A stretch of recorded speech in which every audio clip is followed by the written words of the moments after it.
The lucky one. हम सोनिया से थोड़ी सी बात करेंगे। सोनिया, आप कितनी बड़ी फ़ैन है आलमगीर साहब की? मैं बहुत ज़्यादा आलमगीर सर को फॉलो करती हूँ, और जब मुझे फ़ोन आया कि उन्होंने कहा, तो मैंने कहा कि बिल्कुल मैं आऊँगी। और मैंने जो बिल्कुल नहीं कहा कि हाँ मुझे यहाँ जाना है, यहाँ जाना है, क्योंकि मैं ऑलरेडी आ रही हूँ स्कूल से। तो मैंने कहा कि मैं फ़ौरन से आऊँगी, और बस मैंने आलमगीर सर के साथ डुएट गाना है। और आप कब से गा रही है? मुझे बचपन से, लेकिन एज प्रोफेशनल 2014 से। 14 से गा रही है। Okay, it's almost 7 7 to 8 8 years. years. Very nice. ख़वातीनो हज़रात, आज का दिन मैं जितना शुक्रिया अदा करूं अल्लाह ताला का और आलमगीर साहब का, that he graced my show the morning sir, बहुत शुक्रिया। I had such a wonderful time sir, it's such a pleasure to have you. और मेरे ख्याल से you are an asset to Pakistan, और जितने भी म्यूज़िक कंपोजर्स हैं, this is the asset that we have.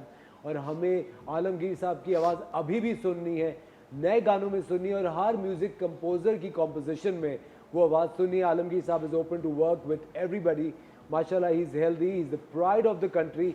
और ठीक है, जितनी ख़वातीनें कह रही हैं कि आलमगीर साहब का कोई डुएट गाना सुना दीजिए, ताकि सोनिया में वो खुद को तसव्वुर करे। और आलमगीर साहब तो फिर आलमगीर साहब है। तो चलिए, आलमगीर साहब का एक बहुत ही मशहूर गाना जो कि आज हम एक डुएट के तौर पे आप लोगों के लिए पेश कर रहे हैं, कह देना। राइट, ठीक है, मैं अस्ते गा लूँगा, तुम अंतरा गा देना। ठीक है प्लीज।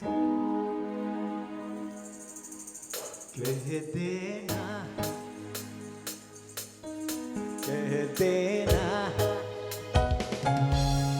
आँखों से